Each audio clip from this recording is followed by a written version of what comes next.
救命啊！殿下，殿下，快走，快走，快走！别走！站住！别追了，殿下要紧，走。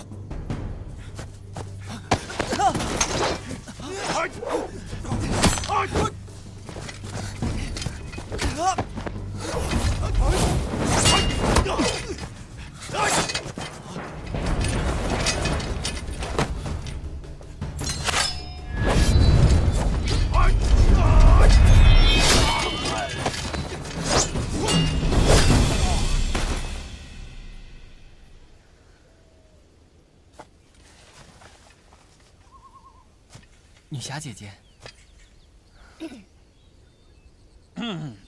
哦，义兄，不是让你走啊？你怎么又回来了？这个树林太绕了，我们绕了一大圈，不知怎么的又给绕回来了。那你现在听我的，跟着路上穿着霍家堡仆人衣服的人跑，他们往哪儿跑你就往哪儿跑。不行，这里这么乱，我怎么能把你和义兄留在这里啊？殿下，君子不立危墙之下，这样的教训还不够吗？哎呀，不够。现在怎么办？管不了那么多了，他自己一个人挺危险的，我们先把他送出去。好。哎呀，霍连涛这个庄子处处都有古怪，咱们先出去。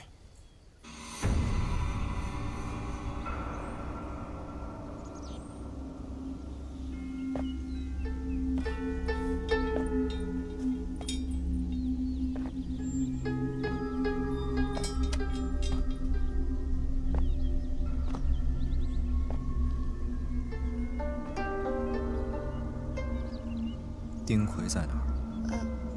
在里面。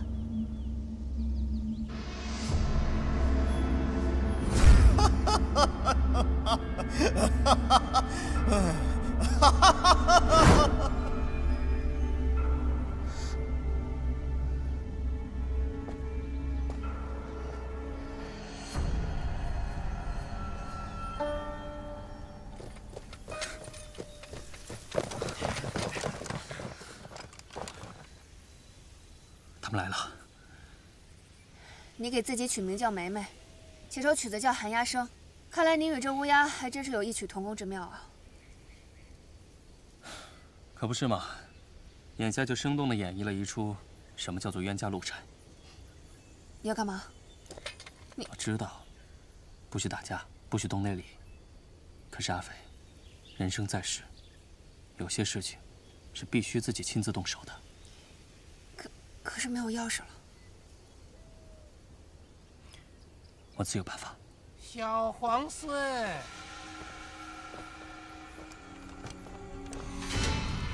哼，你们俩在这儿窃窃私语说什么呢？中了透骨青还能活到这会儿，你可真是福大命大呀！哟，原来是个多情种，舍不得死。楚中官既然清楚，那就必定知道今日你我之间不能善了了。哟，好大的口气呀！义兄，殿下，殿下，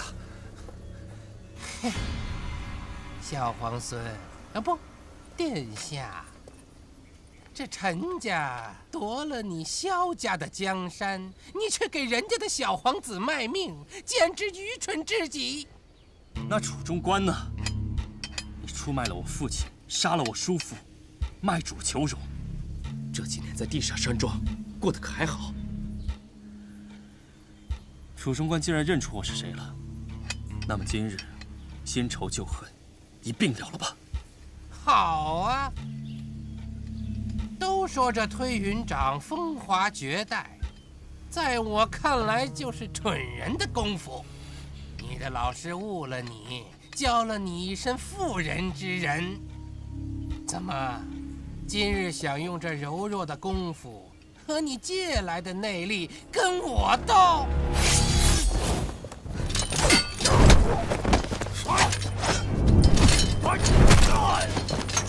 殿下，别冲动。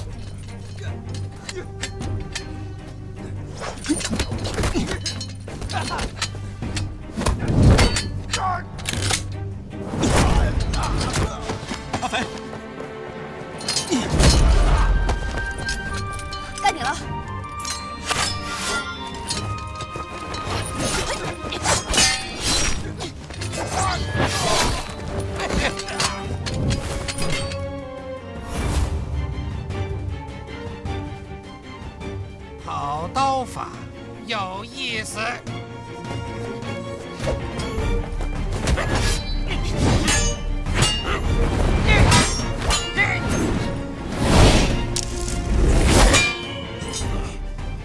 阁下何人？报上名来。无名小卒，不足挂齿。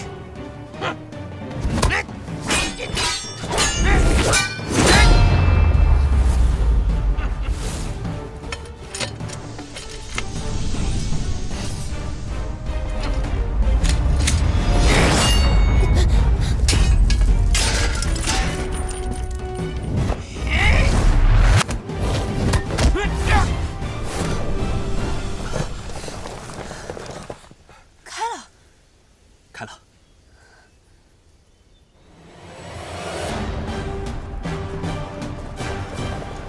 找到了，周姑娘，找到了。你怎么还在这儿？快走！子琛，接刀。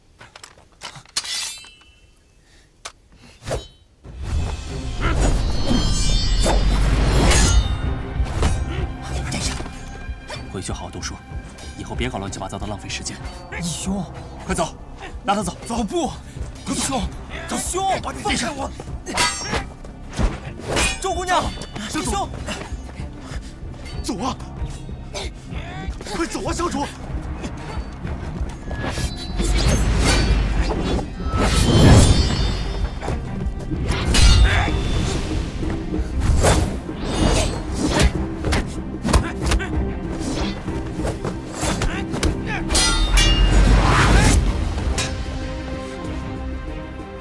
哟，小皇孙你好气魄呀！怎么不带着姑娘一起走啊？他不归我管，而且他也不会走。楚主官，既然你执意不肯走，那便留下吧。好啊，那我就陪殿下再玩玩。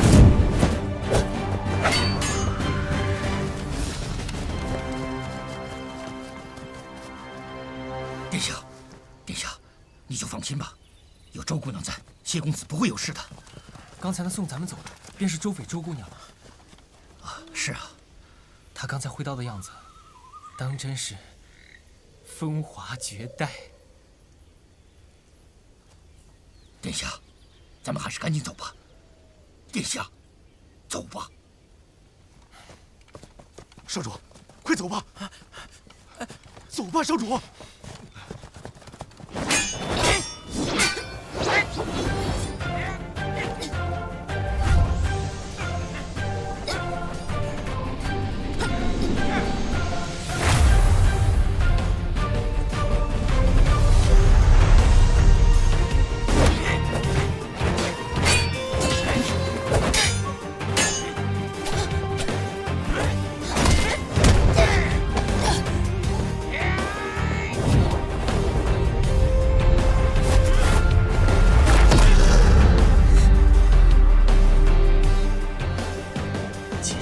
内力，就是要跟你一命换一命。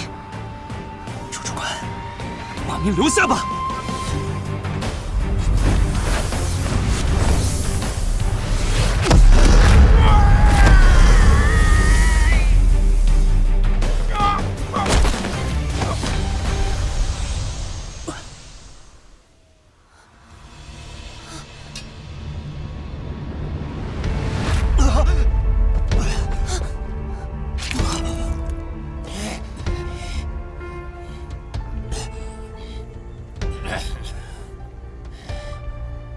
退云长虽说是妇人之仁，但果然名不虚传呐。如果没有门第之分，今日咱俩的交手可算是近20年最值得一看的较量。只可惜，你身上还有一层透骨青啊。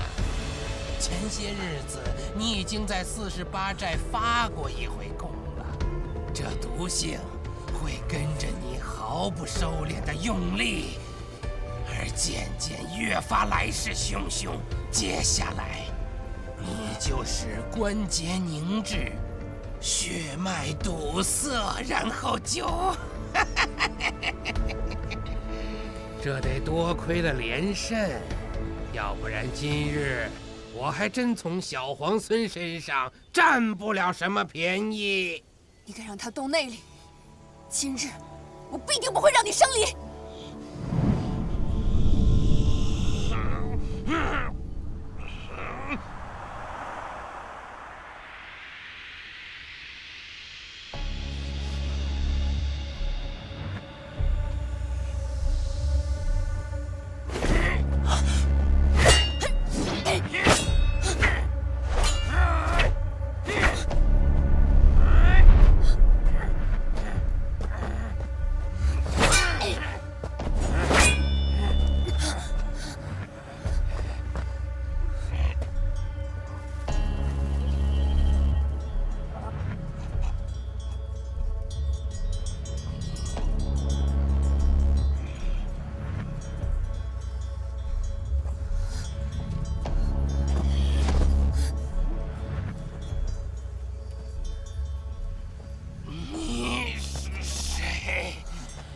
我是大药谷唯一的传人，我是硬河从。当年我大药谷叛徒连胜，投靠了你们地煞，引得你和沈天树血洗我大药谷。今天我终于可以报仇雪恨了。不过也多谢谢你们，要不是你们把他逼得如此狼狈，我也没有这么轻易就得手。硬河从，你阿飞，仙元。背过去，他手里的迷雾有毒。这叫做凝露，是一种蛇毒，把它制成粉末，一遇水汽便可化作无色无味的毒物。刚才你们打斗的时候，楚中官可是吸入了不少。这种毒，内力越高的人发作就越快。楚中官果然名不虚传啊！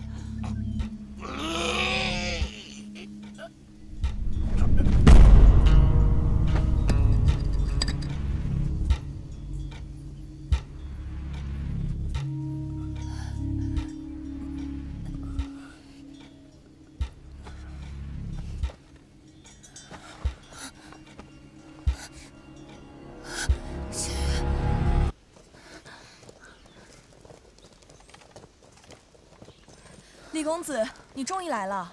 逆城夫人，你没事吧？没事。你有没有看到丁奎那狗东西？他伤了我们不少人，本来师傅要杀了他的，可惜那老狗狡猾，被他给跑了。幸亏你来了，要不然我们就在树林里绕晕了。行了，此地不宜久留，我们先离开这儿。嗯，走。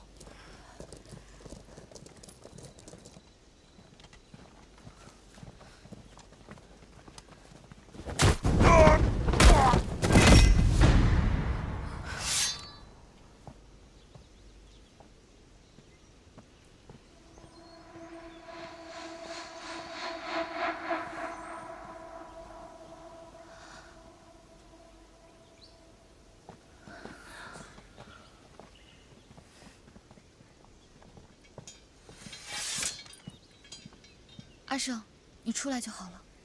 哥，刚刚那是谁啊？也太厉害了，一个人把丁奎打成那样。要不是我拦住杨黑炭，他又要找人比武了。你以为我真傻呀？哦，我行走江湖这么多年，从来没有听说过这号人物。朱斐呢？他不在里面吗？我以为你已经找到他了。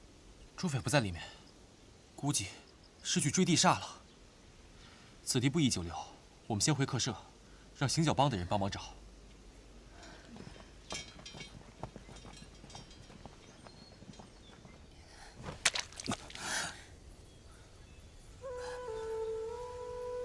仙元，仙元，你……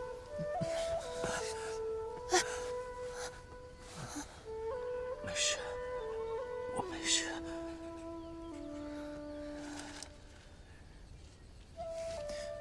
这个给你。什么？这是凝露的解药，刚才你肯定也吸入了一些。我知道，江湖中有个不成文的规矩，不论你能力大小，出身如何，只要淬了毒，那就先落了下场。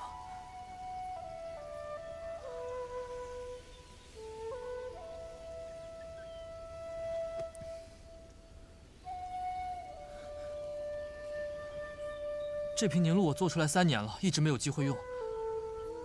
今日要不是你们把他逼到穷途末路，就凭我那点微末的本事，他一走进这林间就能发现我。所以，是你们帮我杀了仇人。我欠2位一个人情。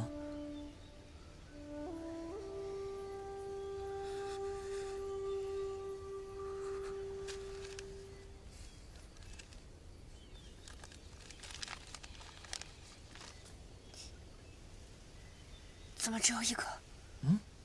你怕吃不饱？哦，他不用，他身上有透骨青啊。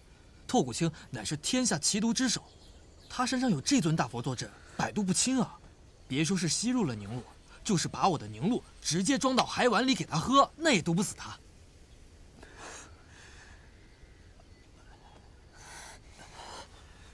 叶公子，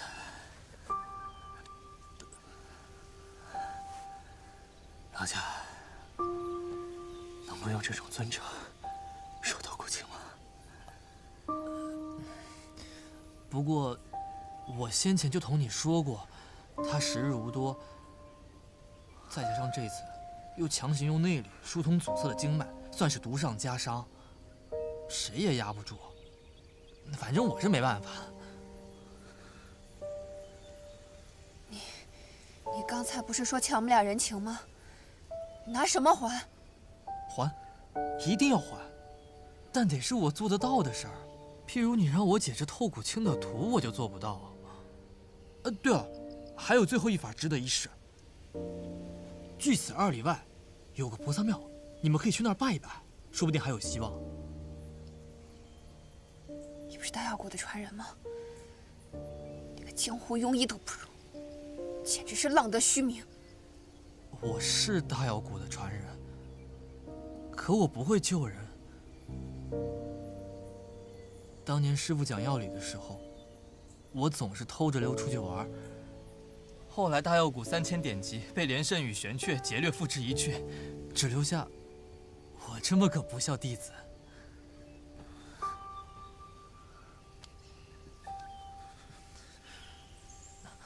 我不是什么药谷传人。你们还有什么事吗？没有，我就先走了。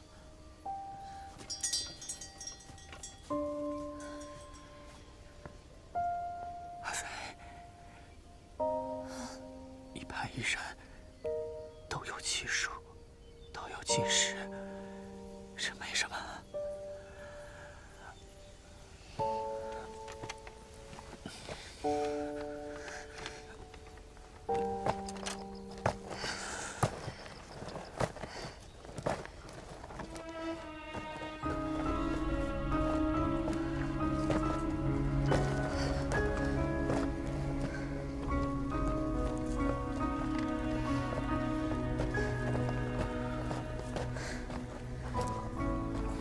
去哪儿啊？去求菩萨。你说，如果你是我，哪怕最终功败垂成，也能比得上也。20年后，还能顶天立地。这话我信了。如今不成就是不成了。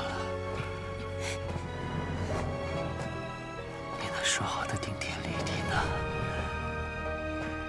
要真是狗鼻子，可就是食言而肥了。闭嘴！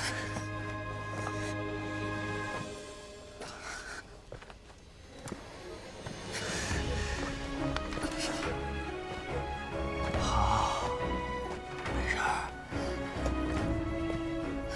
就喜欢你这副到死如铁的心肠。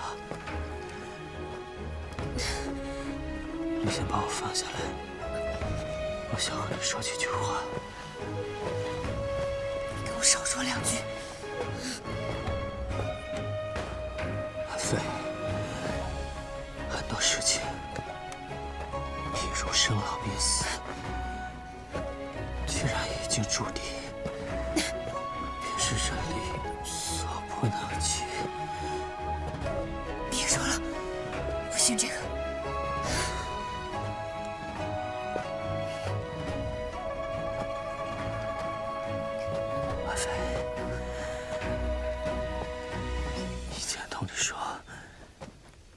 要你做王妃的话，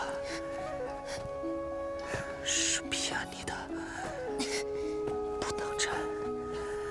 别做梦了，谁要做你？因为我也不想做什么皇后，当什么天子。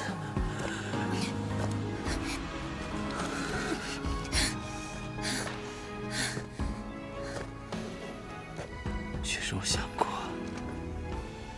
自己会死在何时何地，又该葬在哪里，才能魂归故里。但是这会儿，我不想回什么剑阁，我想跟你去48寨，去个随便什么的地方，生着个山野犬夫，死成个山鬼灵媒，闲了就骑骑你，爱大了就跑，跑个10天半个月，等你气消了再回来。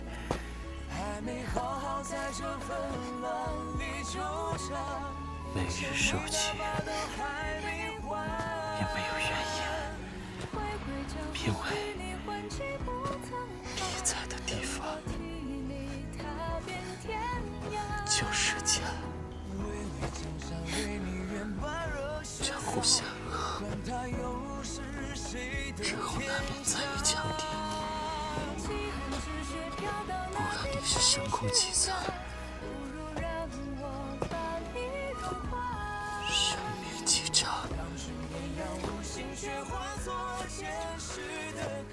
自送在黑牢里，你带着一些瓶瓶罐罐回来，跟我说交代重要。那时起，你就是我心里的天下第一。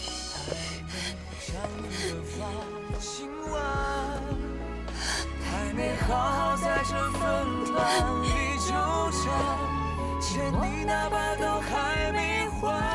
阿飞，今日暂别，20年后我仍去找你，要一言为定啊！巍巍江山为你愿把热血洒，管他又是谁的天下。既然赤血飘到哪里才是家，不如让我把你融化。当君微凉无心，却化作前世的铠甲。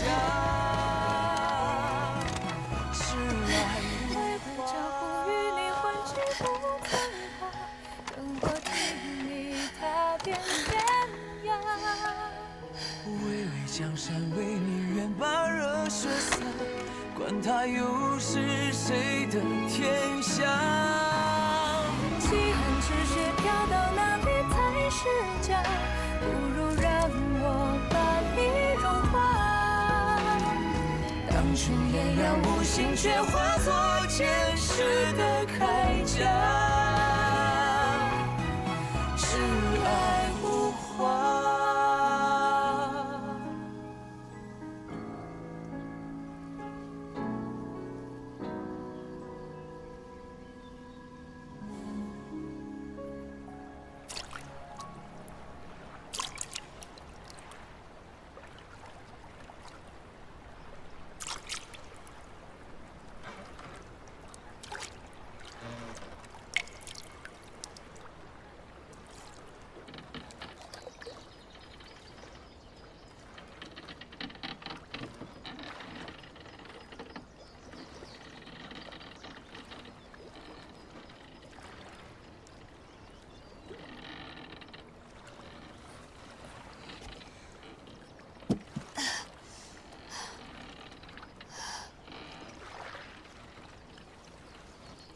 我刚才在干什么？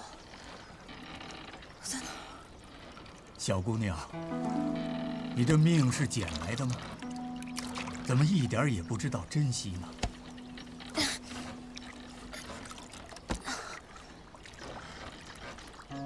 你中了蛇毒，自己不知道吗？兜里就装着解药，偏不吃，怎么，想试试自己能活多长时间是不是？这说话不正经的口吻，怎么那么像谢大哥？谢大哥，谢大哥呢？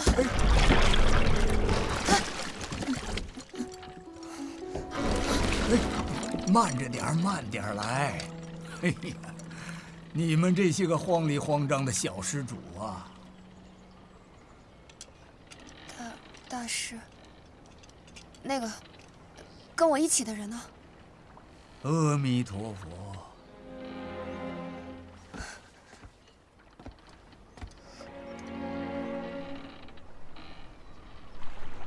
姑娘，你要往何处去？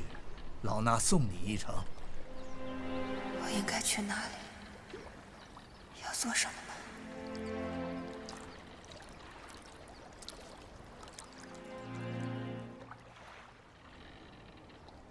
大师，你有酒吗？老衲倒不曾预备。船棚上挂着个水壶，里面煮了些水。姑娘若是不介意，可自取饮用。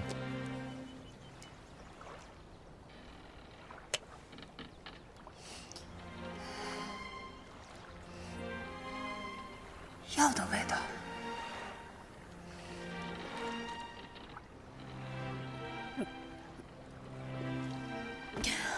咱们已经出了零陵城，再往前走就彻底离开了这方地界。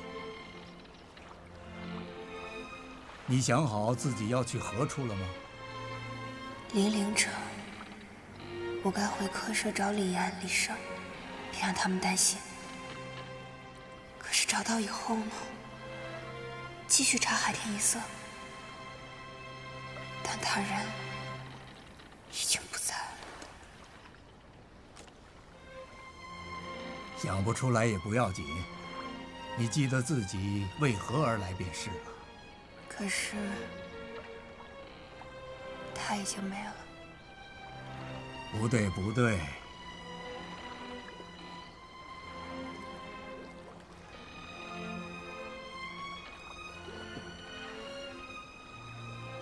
我帮帮您吧。你会划船吗？您教我呗。这玩意儿怎么往前走啊？你再好好想想，你是为什么而来的？想通了，就知道该怎么往前走了。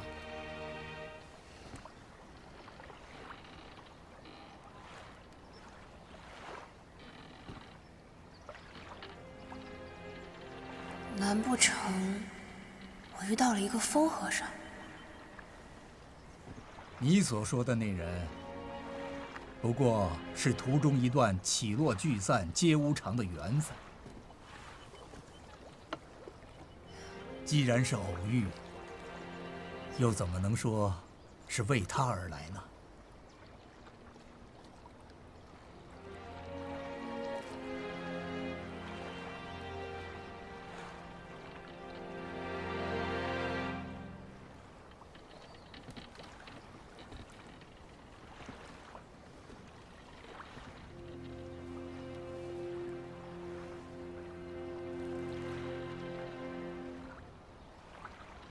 刚开始，我是为了长辈交托的义庄跑腿的事儿上路的。不对，老衲别的不知，只知道跑腿不过一段路，跑完就完了，不是开头，也不是结尾。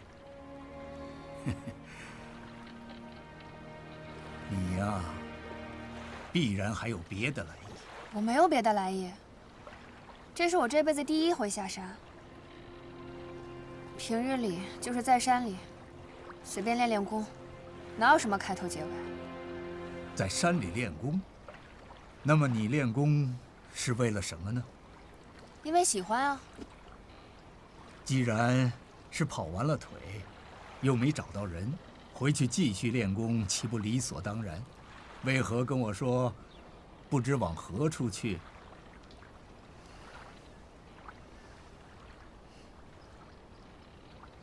你练功是为了什么呢？练功是为了什么？最开始，只是为了博大当家一个点头，而后来，这是破血刀重出江湖后，祁任下第一道亡魂。就算只剩我一个人，我也一定会把你安全送回48寨。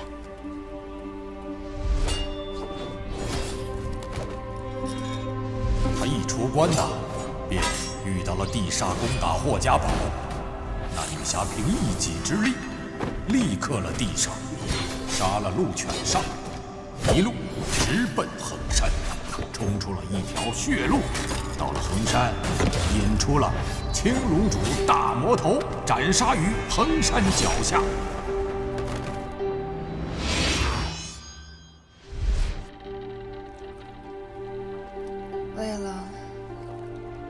为了先祖的刀吧。双刀一剑控龙手的故事已经过去了，我们这些不孝子孙，拿着先人留下的刀剑，苟且上起剑来，太窝囊了。我总觉得不该是这样。名门之后，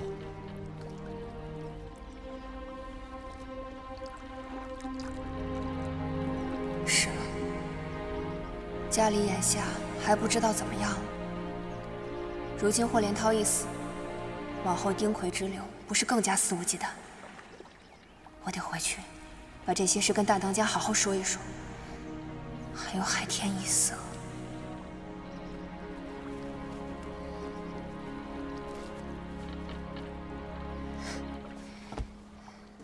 大师，麻烦你送我回一趟零陵城外吧。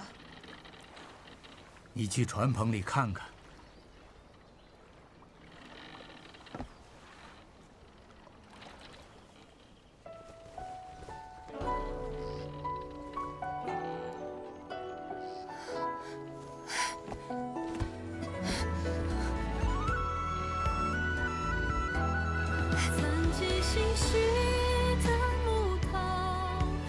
尘凡景英雄老，梦中山花如飞，如见故人红袖照，有情那一句交代，比性命重要。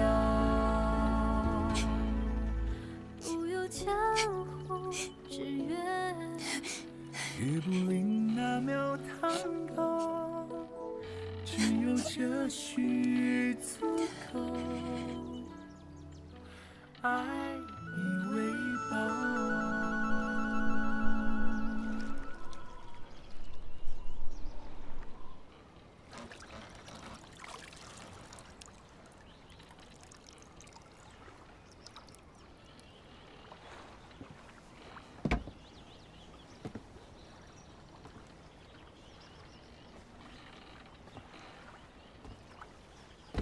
大师，他现在这样还有什么办法吗？老衲只能以银针服以一些药物，来吊住他的小命。究竟该如何驱除这透骨青之毒？我们几个老东西好多年前便开始琢磨了，至今也是没什么眉目。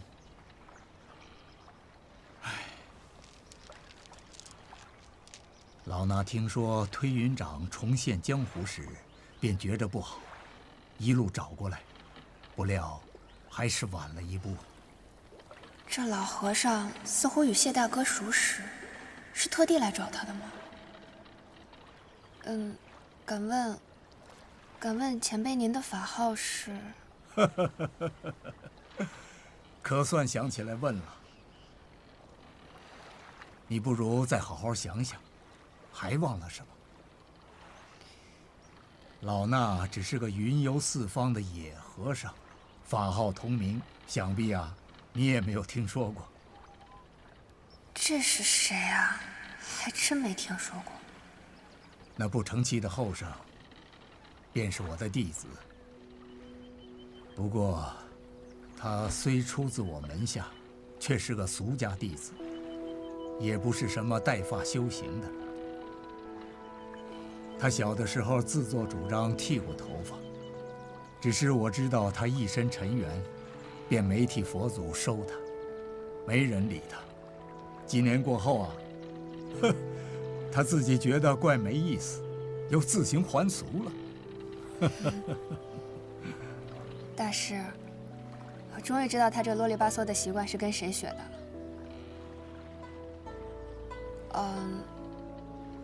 谢大哥，他跟我说过，他有一位师叔，将毕生的功力都传授给了他，所以才压制住了透骨青。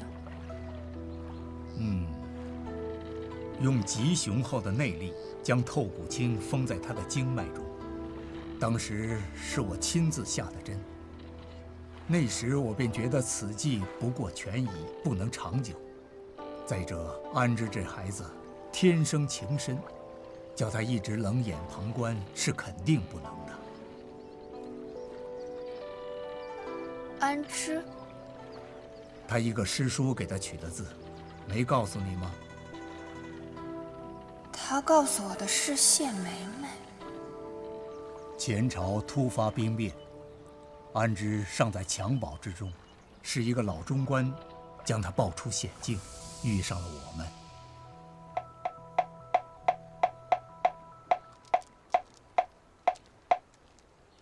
师傅，我为什么不能出家呢？我师父是个大和尚，我就应该是个小和尚啊。遁入空门，是看破红尘。安之，你知道什么叫红尘吗？我看你啊，就是没出息，想逃避责任。我为什么非得要有出息呢？我又不能决定自己是谁的儿子。我要是能决定，就不当父亲的儿子。那你想当谁的儿子？打鱼的、撑船的、挑担的，都可以。这样我就不必读书，也不必练功。等将来长大了，我可以卖力气为生。当个跑堂的或车夫，跑堂的可以耳听八方，车夫可以走南闯北，岂不比现在快活？阿弥陀佛，师父，我说的不对吗？你只看到海边那些卖苦力的娃娃们自在，却不知道他们这一辈子快活的时光只有这几年。一旦身子骨开始抽条，便要替家里干活。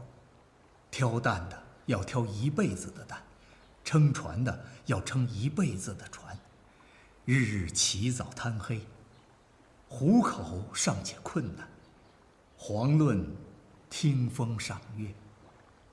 身后一家老小都是石头，沉甸甸地压着你，让你病不起，死不起，只好低着头往前奔。这还是太平年间，倘若有个天灾人祸，那便更惨，夭折的比活下来的多。你知道他们心里在想什么？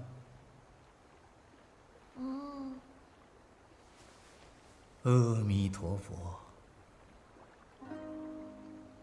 他们在想，我为什么不是公子王孙？那些女娃娃们更苦，幼时祈求父母垂怜，不要将骨肉发卖；挣扎着长大出嫁，要祈求婆家垂怜。生死祸福全部由己，这是生而为人，拖上了牛马的命。你又知道他们心里在想什么？生老病死，此乃生之苦。凡人奔波半辈子，都是为了挣脱娘胎里带来的命。哪儿是那么容易的？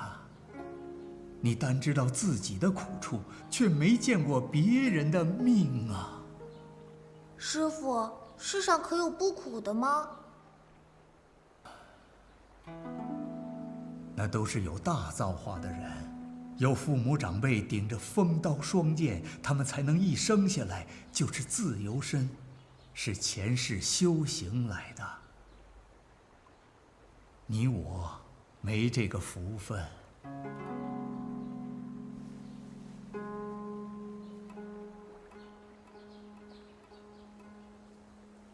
小殿下，小殿下，小殿下，小殿下，你在哪儿呢？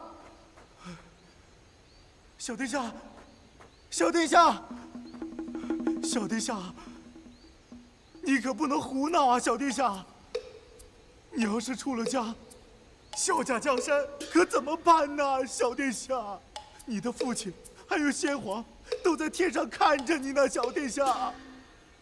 你快出来啊，小殿下！你出来啊，小殿下！总算是喊累了，闭了嘴了，到最后还不是我赢了？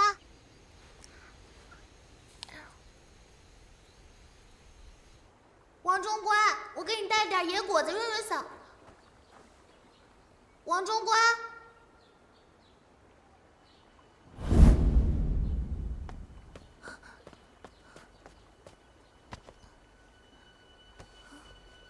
老奴仅余残存之身，身负主上所托，罪无可赦。倘贵人们垂怜，千万勿要立碑祭扫，再舍老奴的身后之福。只愿烧成一把灰，撒进东海，这样老奴就能一路向北，飘回故土。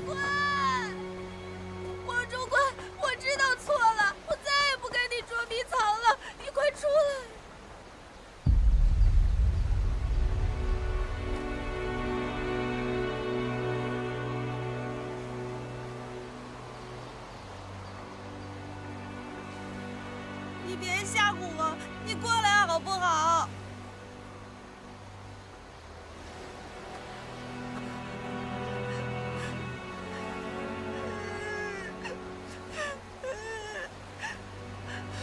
师傅，快救救他！阿弥陀佛，众生皆苦，愿施主解脱苦海。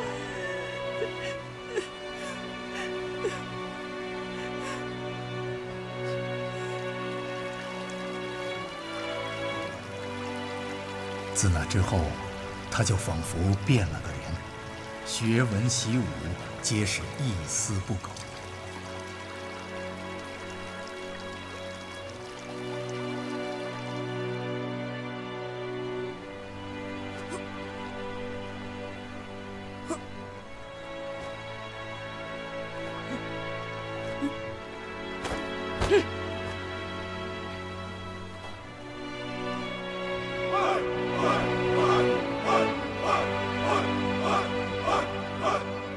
原本我们以为他走出蓬莱便永无归日，谁知我们很快再见到他，那时他已经身中痛骨气。早知如此，不如当初让你师父带着你出家。师叔，你别难过，我现在反而觉得轻松得很。我现在就要用内力把透骨青锁在你体内，可保你无虞。但是你要答应我，以后不能再和人动武。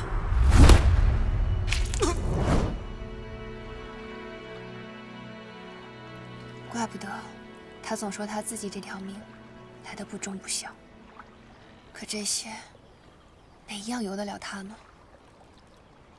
姑娘，那确实有些事要劳你相助了。不过这一日你经历了大喜大悲，心神不定的，不妨稍歇一会儿。这事儿啊，也不急在这半日。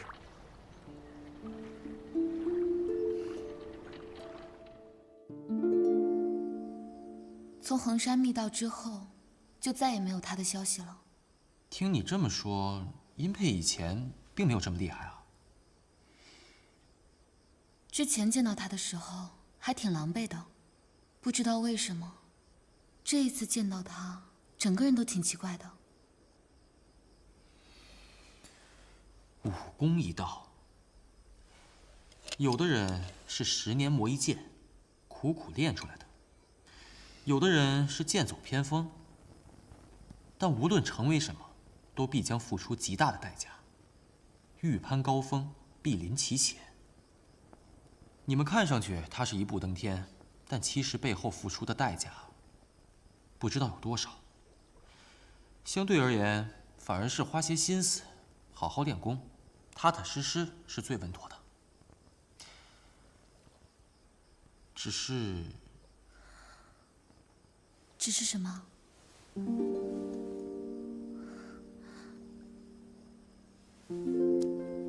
只是听你说了这么多，感觉你受了很多的委屈。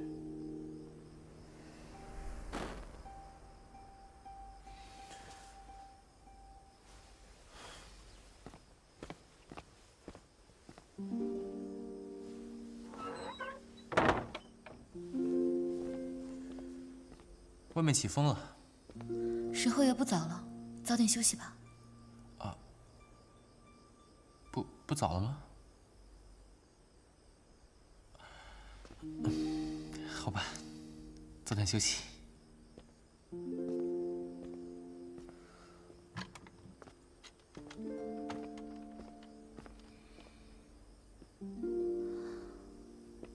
你不休息吗？我想一个人再待会儿。哦，那行，我先去睡了。嗯。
净看那些没有用的东西做什么？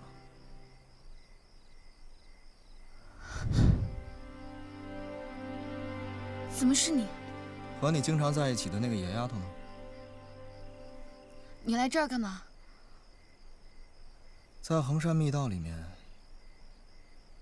你对我不错，所以总想归还你点什么。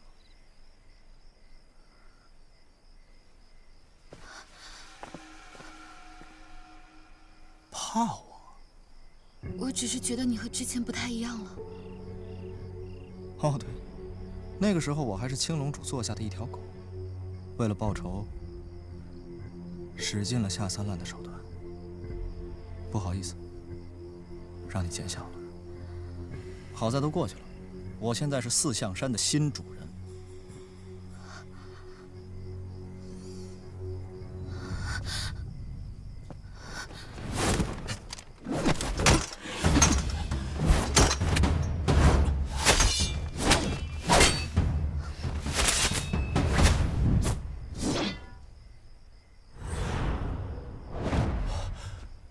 这是冲霄道长的符阵，怎么会在你手里？以前听那冲霄老道提起来过，他收留过一个人，说这个人聪慧机灵，与阵法一道一点就通。可惜他是48寨李家后人，不能收他为奇门传人。没想到，他天天口口声声嘴边上挂着的得意门生就是你啊！没错，就是我。把傅成还给我！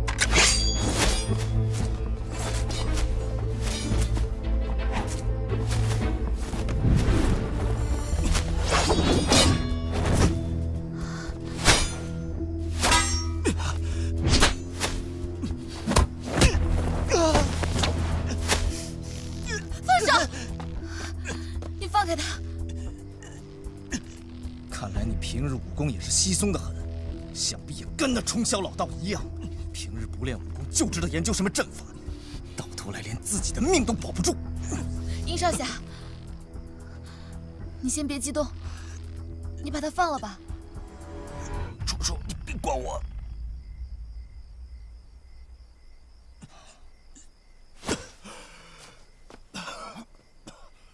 好啊，你说放开就放开。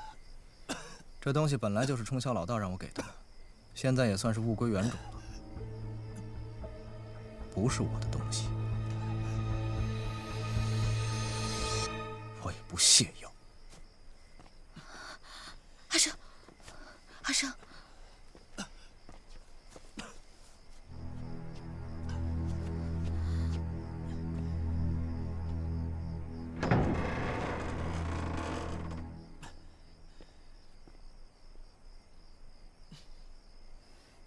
阿生，你脖子没事吧？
大师，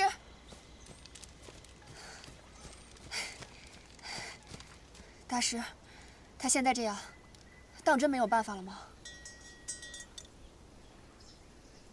透骨青之毒，天下至寒。自他中毒之日起，我们几个老东西便开始琢磨了，至今也没什么眉目。但凡是毒，总要有个来由。给他下毒的连胜不见了，我便去找他师傅。若他师傅也死了，我便寻上他师门。我就不信这天下奇毒就是凭空冒出来的。你说的不错，这透骨青确实有来头，而且来头不小。我查过一些道听途说的记载，得知这透骨青本是大药古《药王经》中的百毒之首。若要能找到这本《药王经》，或许能看到其中的解药配方。那药王经在谁手里？我去哪儿找？可惜，这《药王经》恐怕早就不在世上了。什么？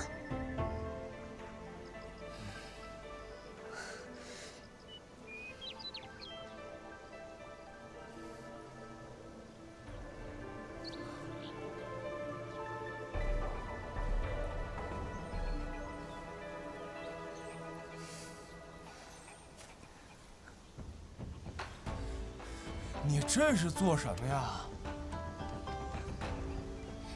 大哥，请问你有没有见过这样一个女孩子啊？大概这么高，背后背着一把刀，长得很漂亮，但是一看就不好惹的样子。没有，没见过。哦，谢谢。你这么找周飞也不是办法呀。你不担心他，我还担心他呢。你又不知道阿飞有多守信，我们约定好时间见面，他要没事肯定会来找我们的。他现在没来，不会出什么事儿了吧？不会，他跟你不同，他武功又好，人又凶。你们不是有句话叫逢凶化吉？他肯定没事的。什么叫我和他不同啊？当时在灭杀大会，别提有多危险了。现在坏人这么多，还这么阴险，阿飞会不会遇到什么坏人啊？不会，你们48寨的人坏得很。你说什么呢？快给我找！哦。此事说来话长，《药王经》的作者名叫吕润，也是一位天纵的英才，一生穷尽读术医术，写成了这本《药王经》，是大药谷的镇派之宝。只可惜，在那场浩劫中，付之一炬。种瓜得瓜，种豆得豆，世间万物皆有因果。这事儿，怪不得你，是安之的命。也不应该抱用到他头上。这种因果，我不认。哼，你这丫头，刚刚还伤心的找不着北，这么快就缓过来了吗？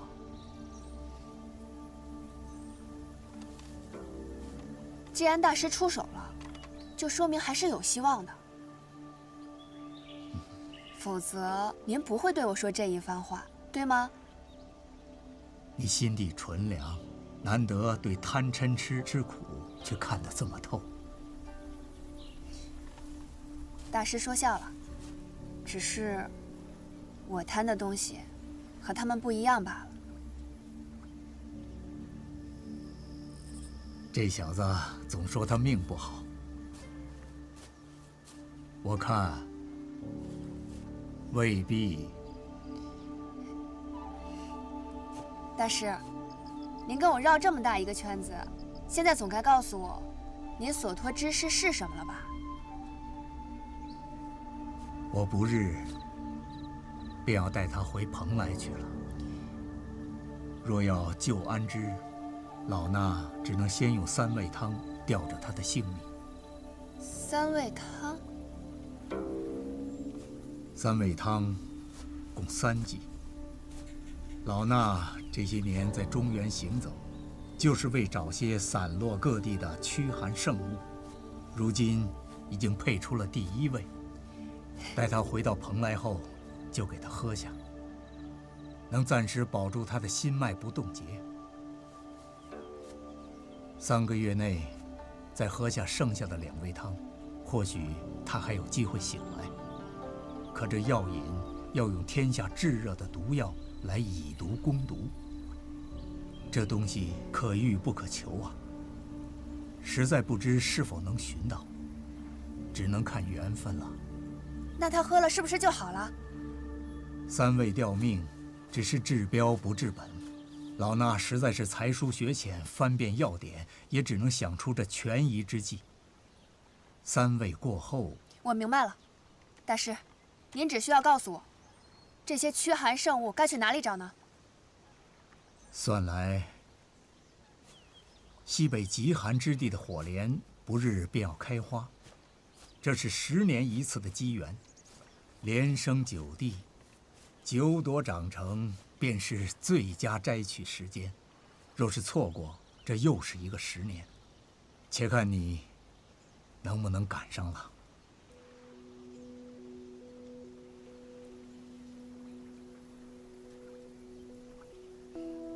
火莲我一定拿回来，让他一定等我。丫头，你有没有想过，即使踏遍人间，最后依然可能遍寻不到，结果仍是一场虚妄。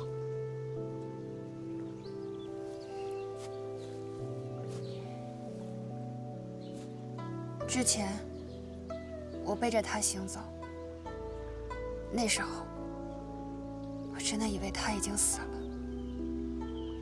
万念俱灰。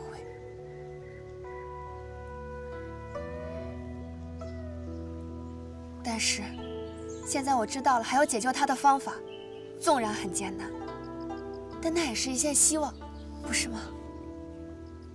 周小友，果然是玲珑剔透。孩子，去看看安之吧。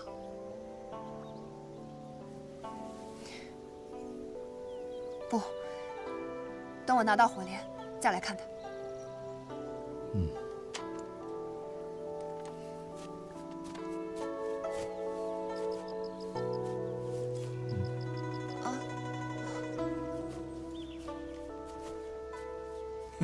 这丫头，哎，你忘了这个？这是多少人舍去身家性命都要去抢的东西，你倒好，把东西扔在路边，居然还能忘了。我一路带着累赘，您先帮我收着吧，等我想起来再回来取。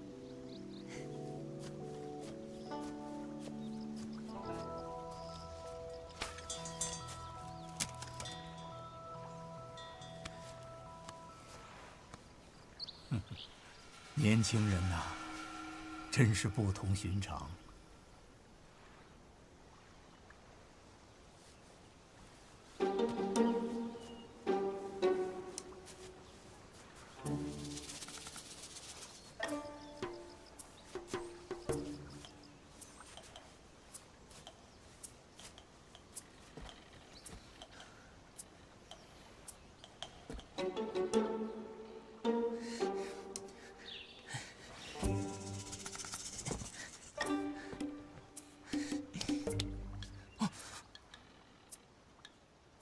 奇怪，他不是刚死吗？怎么就跟冰块似的？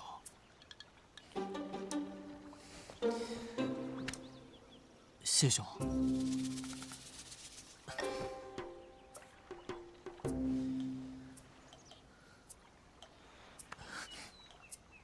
那个，你活着的时候我没能救你，现在你死了，我拿你的尸体去研究透骨青，也算是帮你积些德吧。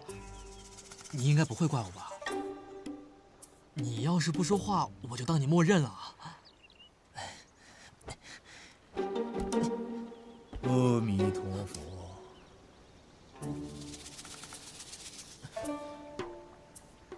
大师，您别误会啊。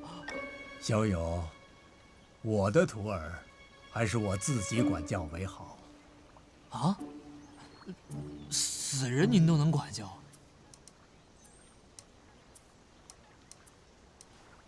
他没死啊！